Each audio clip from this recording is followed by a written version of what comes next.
and welcome to my channel. My name is Choma Mama and thank you for joining us today. If you're new here, make sure you share, like and subscribe. Even if you're not new, don't forget to share, like and subscribe. So we're going to have some conversations. We've had a few, and this is another one we're having today, conversations with Chioma, and we're having one with someone who is a sister and a friend and also my doctor as well. Yes, my doctor, because women need to take care of themselves. So today I have a special guest in the person of Dr. Chikto Nwana. Thank you. Welcome, doctor. Thank How are you doing? Fine, thank you. Awesome, Fine, thank you. awesome. Chikto is the founder and CEO of Tabitha Medical Center, but I'll allow her to describe who she is and just tell us a bit of what she does. Over to you, Chikto. All right, so I would say I am like you said, obstetrician and gynecologist, or you can just say women's health provider. So I take care of women in different stages of their lives. But I'm also the MDC of Tabitha Medical Center here in Abuja. And one of the unique things about us is our women's health care. And of course, children come with that, so women and children's health care. Mm-hmm. We've just kind of relaunched our women's health department, which is now called Arabella Women's Health. And we are trying to care for the whole woman, so not just your physical needs, but also wellness, mental health, social, because we believe that all of that needs to be taken care of in a woman, and having that one place where we can take care of all these different needs is something that we decided to set up, and that's what Arabella, which I guess means beautiful altar, is something that represents that, the name in itself. So that's why we did that for our phenomenal woman. Also, I love it, because the truth is that as parents, especially mothers, we tend to give so much of ourselves while birthing babies, while working, while supporting societies as a whole, and it's easy to forget about yourself. So having a warm place where you can have yourself taken care of, body, soul and mind, is really, really so important. So I love that everything is being attended to here. I was at the center recently and I saw how there was even a place for a massage and all sorts of things, which was really, really interesting. So you go there, have your woman checks and do every other thing as well. So let's go back to your story. I want to go a bit personal. How has motherhood impacted you as a woman health provider? How has it helped you understand what you do better and be able to be a better doctor to other women? I think one of the ways I would say motherhood has impacted me, it has kind of broadened my view of how important in terms of women's health really is. I think learning really how important it is to take care of ourselves so we can properly take care of our kids is something that has been very enlightening for me as a mother. Awesome. And is an angle that I've used a lot also with my my patients is, yes. Look, yes, you have all this. I understand now the busyness. Before being a mother and providing health, you'd be thinking, this is your life. What is so hard about making your health a priority? But becoming a mother myself, I realized that, well, it's really hard. And so it gave me an idea of ways that I can make it easier for the mothers to come in and screen or become flexible. I became more flexible.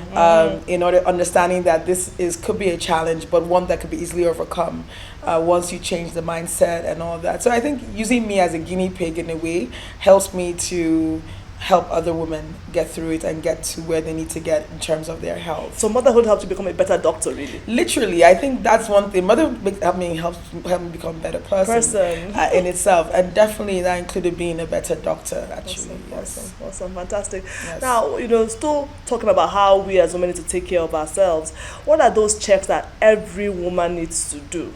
Those things that, you don't have to wait until you get a symptom, or you don't have to wait until you're pregnant, but those things that I need to do as a woman, where I know, okay, I need to see my doctor to do every year or every other year, or whenever. What are those things that are important that we need to know and we need to make sure that we check out in time? Okay, I'll start by first saying that one of the things I make it first, you're very, very clear, is that prevention is better than cure. Definitely. No matter whether it's in terms of the sickness in itself, in terms of costs, in terms of prevention is better than cure. And I think from what I've seen in our environment, in our climate, because I've spoken a lot to a lot of women in different places, the feeling that they're scared of finding out if anything is wrong, we need to kind of kill that. Because I always say, look, doing it yearly allows you to find, even if you to find something early, because not finding doesn't make it go away. True. It just makes it worse. True. But finding it early can make it go away. So the fear should be reversed, and people should be more afraid of not doing yearly checkups. So one of the key things I would mention for women of all ages, I think for not of all ages, because see, when we talk about health checks, right, it depends on age. So what, for example, True. a teenager has to do is different from what someone below 35 has to do, and someone above 35 and something's 40 and then 50. So it really depends on your age. Generally, I will say, and I'm just going to be a general thing so that I won't take too much time, but one of the things in getting a health check is we screen.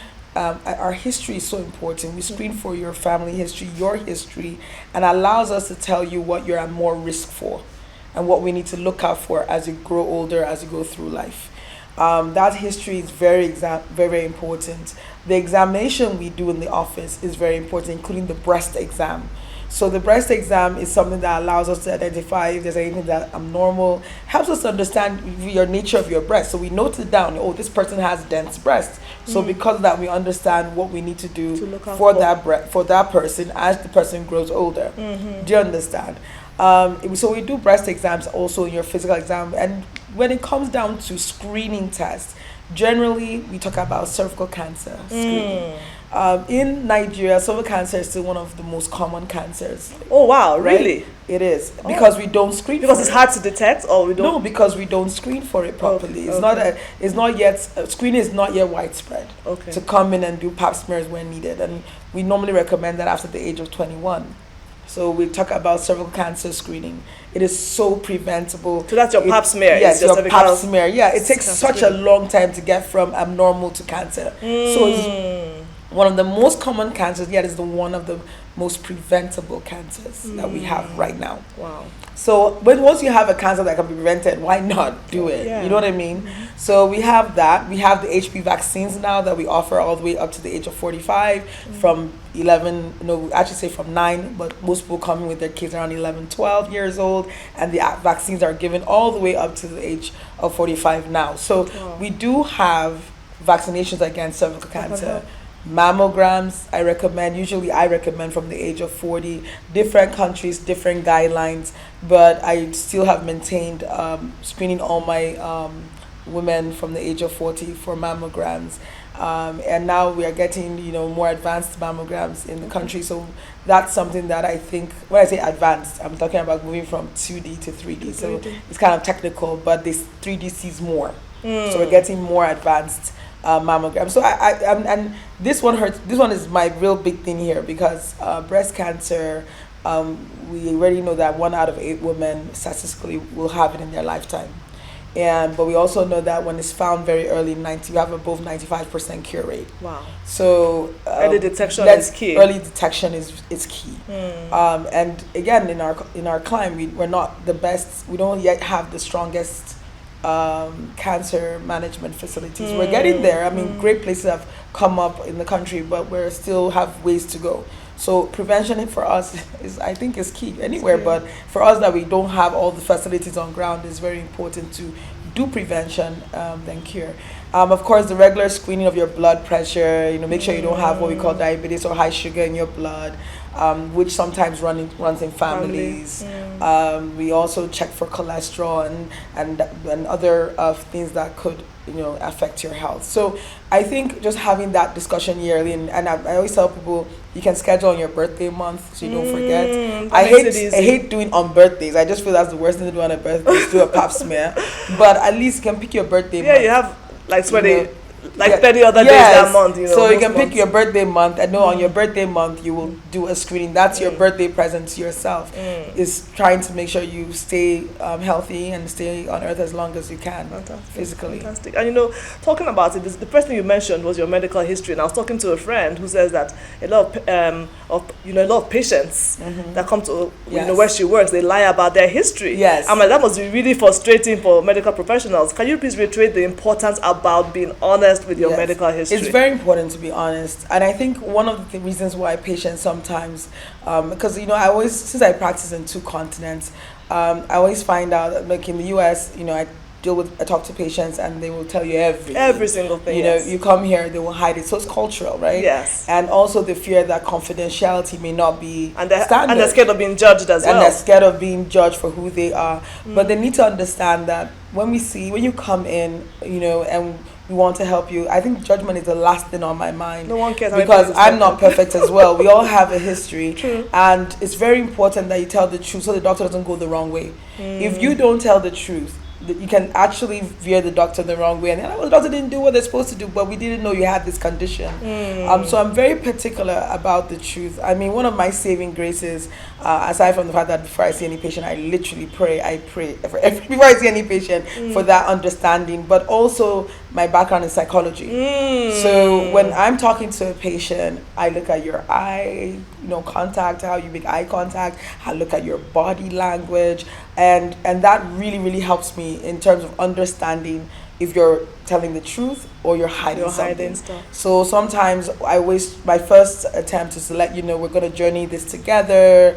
I think I'm friends with all my patients. Like, we're journeying this together. We're friends in this. Okay, so what's up? And even my teens, I get them down to the level of let's talk about other stuff, and I'm like, wow, and then we move in, and I find out that they're now get comfortable, they trust you, open. And they're more open. So we as doctors, we kind of have to use all what we have to make sure we get the truth, because history is very, very important. History is very important. And just to say that you need to have a medical profession that you're comfortable with, yes, as an individual, yes, even though she's my friend, she's also my doctor, but I feel comfortable with my medical stuff. I can tell her, I know that she's very professional. I can feel free, and throughout my care with my youngest, it was really, really, I enjoyed every visit. I could ask her the question. I wasn't meant to feel that I was asking too many questions or whatever. So make sure you get a medical provider that you can feel comfortable with.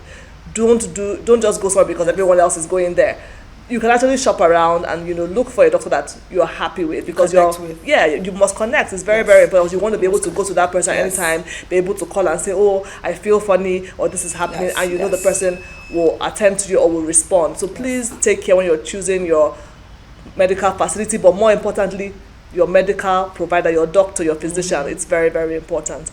Now, still speaking about the impact that motherhood has had on you, and the impact that you're training as a, because I like the fact that you said that you studied psychology first, which I think is one of the greatest things about the American educational system, is that they make you do a degree first. Do a degree first, and for me, it even helps you be sure if do you really want to be a doctor or not.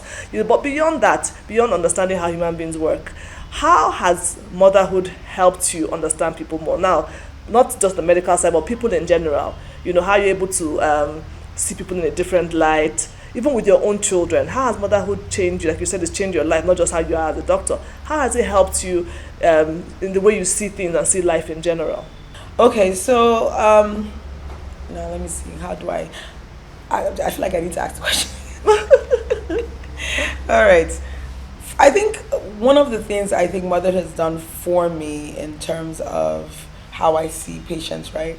I would say not just patients, but life in general, and people, and just the society, not just. I think, one thing mother has done for me, I would say, is it has made me take life, and this might be weird, but a little bit easier. Okay. Right. It's made you relax a bit. I'm trying to find the right words, but it has helped me, it's helped me look at life like there are things that are more important sometimes. So let me put it this way: it's helped me prioritize. Okay, great. Because remember, in my field of obstetrics and gynecology, can be very intense. We all know that's why in Nigeria there are very few women. There are not as many women doing it, right? Of course, abroad in the US, there are more women doing it. But in the same time, it's an intense profession. You can be in the hospital overnight. You can be called in the middle of the night. You don't have a predictable schedule as such. As a doctor, anything could happen. And when I had, for my kids, one of the things I made a promise to myself is I put them first. So I had to prioritize them above my profession. And so it made me able to understand that I may not ever always be present in terms of, for me it was almost like this was what I lived, this is what I was breathing, this was everything. I mean, people that know me will know that They will call me that I'm not as social because I feel like every time there's something I have to do in the hospital or I have to do, and this is like even before I'm always on call, there's something. So for me, when you're a doctor, sometimes it's very easy to get soaked into it to a point where this is your life. This is almost like this is who I'm defined. This is what I'm defined by. It was one of the only things I think I could define myself with. And when I now had kids, it allowed me to prioritize, so allowed me to see them and do other things with them. And what that helped me to do, for example, I'm going to give an example. So yes, I do. I will before I will see patients at any time, say prolonged. When I started having kids, especially when my second one came along, I started making it like, okay, we have appointments. So people have to see me with appointments, and my appointments always work around what I have to do for the kids. So, for example, if they had a school activity, I had to be there. That slot was taken over by the school activity. And everything worked around the school activity. And the only exception for me was an emergency, where now I'm now going to be saving life, and my child's not going to die if I don't attend that activity. That recital so or whatever. That emergency now takes precedence in that situation. Yeah. But it allowed me to take part in different things, be part of my kids' PTA, meet other people, and I started just doing other things. That's when I started speaking, and I started trying to do more, branch out and doing other things, because I now knew that I could be defined by other. I now knew that I could be defined by other things, and I'm not just a doctor. A doctor. I'm now a parent, and now more things came out of that. And I really think it gave my life clarity. It allowed me to find myself in a much broader way. And that in effect helped me to understand patients in a much broader way. So 3 things I hear. It helped you, see your priorities. It helped you get clarity. It helped you give you a more holistic picture of everything. Fantastic. And it's just interesting, how you mentioned that there's so few female. I didn't think of that, but you're actually right. OBGYN mostly male. And that's probably why, because I remember meeting this doctor from Germany, an elderly doctor, and she said, that when she was growing up, that you couldn't aspire to be a doctor and aspire to get married and have a family, that you chose one. Yes. And that in her age group, it was like, if you wanted to be a doctor, just know that you are not going to sacrifice your life. Yeah, that's it. You cannot have children. As in, really choose one. Do you want to be a mom or do you want to be a doctor? I was like, what? And she was like, yes. And that was how life was for her. And that's why she never got married. It wasn't an option because she wanted to be a doctor.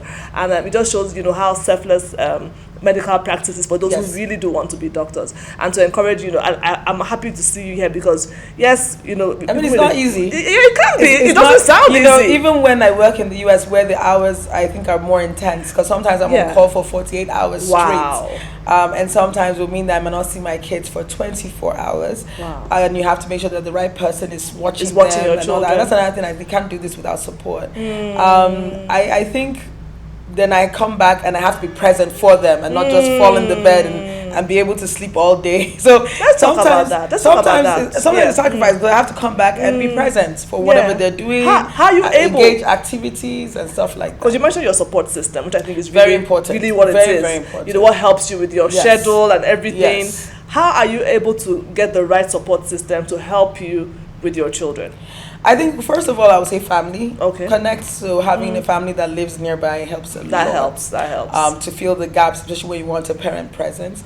And then I think just making sure that people that work, because I'm telling you, when it comes to my kids, my hospital's involved, my house is involved. Everybody. So I think just having people that have that love and connection with you.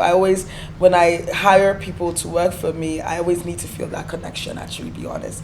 That we all kind of have the same, I will not lie, personality and understanding of what it means to deliver quality care and also be able to hold the home front. Awesome. So in my hospital, I have gender inclusive policies, right? Oh, fantastic. So I have policies that already allow women to work, because this is one of my challenges through my training and early hours days of my work is you don't have time. They look at you like a disadvantage as a woman, because when you have kids, you're giving excuses, there's always something going on, and as opposed to a man who seems to be more consistent.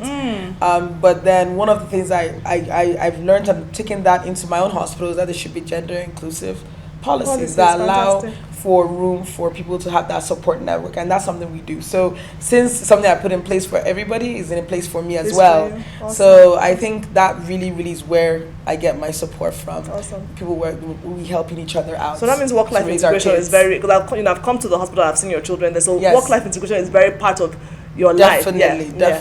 definitely. And making it work and creating an environment that is possible. Awesome. Having a section that you know, okay, this is a section for our kids if we need to bring them here To with work.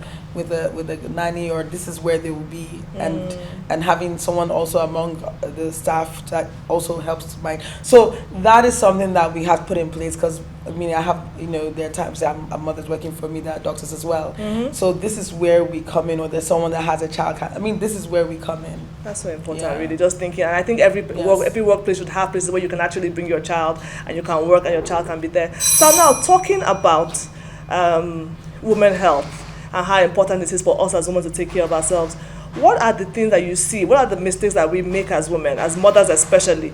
But what are the things that make us either neglect ourselves? And what areas have you seen, without saying anything, without giving anything away? What are the areas where you think women need to do more in looking after themselves, just by interacting with your patients? What are the things that you think, especially Nigerian women, the areas that you think that we need to improve in this area concerning our health and our general well-being?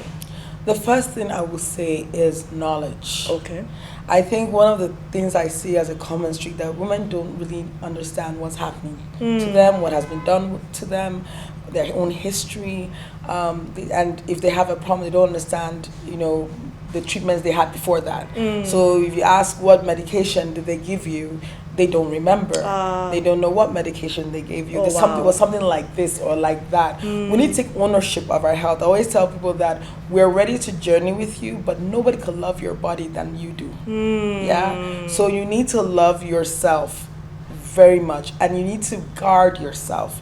So your knowledge of your medical history, what has been done to you, when I finish explaining anything to a patient, ask any questions. But I think we're in a culture where people don't feel comfortable asking questions. So I say, okay, you know what? This is my WhatsApp number. When you go back and you have a question, send me a message. Because maybe it'll be easier for you to send me a message. Or maybe when you leave and go into your car, you'll be like, oops, I don't understand that. So I give that open room, because my core thing is for women to understand what's happening to them. And it's not okay for you to get a medication or an injection. You don't know what it is. You don't know what it is. I'm sorry. Someone says, come here for an injection. So what injection? Are there any side effects? What do we need to do with it? And it's also that when you do test results, be interested in it. Sometimes, yes, we drop the ball here and there where we forget to call when we went to call and stuff like that. As much as a system you put in place, one of those things will happen. But you call as well. Yeah, call. If you don't hear from us, do call. Call. And I think it's important. Don't just say, they haven't called me, thank God. Know whether it's normal. Make the inquiries yourself. Have interest in the test that you do, in the screening that you do. So don't assume that no news is good news. Actually go and inquire. Always inquire. So I try to get them for us to partner in their health, but also for them to take ownership of their health. I love it. Take ownership. And part of that is empowering yourself with knowledge. Of your health. It's part of empowering yourself with knowledge of who you are. Yeah. Your health is part and parcel of who you are. I love it. I love it. Thank you so much, Dr. Chikto. And I remember going with an older relative to see her doctor, and I was asking some questions. She was like, how can you be asking him all those questions? Because we need to know, you need to have asked him. And I think maybe to an extent it is a cultural thing. Yes, I think it is. I think it is. So thank you so much, Dr. Chikto. Thank you for all you do for women and what you do for children, all you do for because for me, you've kind of redefine the kind of care that women ought to be getting. Women deserve to be getting in this our climb. Women's health is so important. We do so much for the home front. Why mothers, why sisters, why daughters, why workers. And we need to have our health care well looked after. So thank you so much for all you do. Any final words before I let you go? I think all I'll say to women is that prioritize your health. And I assure you will find time for it. Pick a day and just tell yourself, I'm going to screen. And sometimes it may look like an investment, but trust me, it's the most worthy investment you can make in your life. It's an investment in your own health. And so that'd be my final words, is make your best investment, and that's in you. And that would be my final word. Make your best investment and make it in you. women you've heard from Dr. Chikto. Thank you so much for being with us. Thank you for listening. And feel free to reach out to her. Her details will be somewhere where you can see them. And don't forget to share, like, and subscribe. And see you on the next edition of Conversations with Choma. Take care and bye-bye. Bye-bye.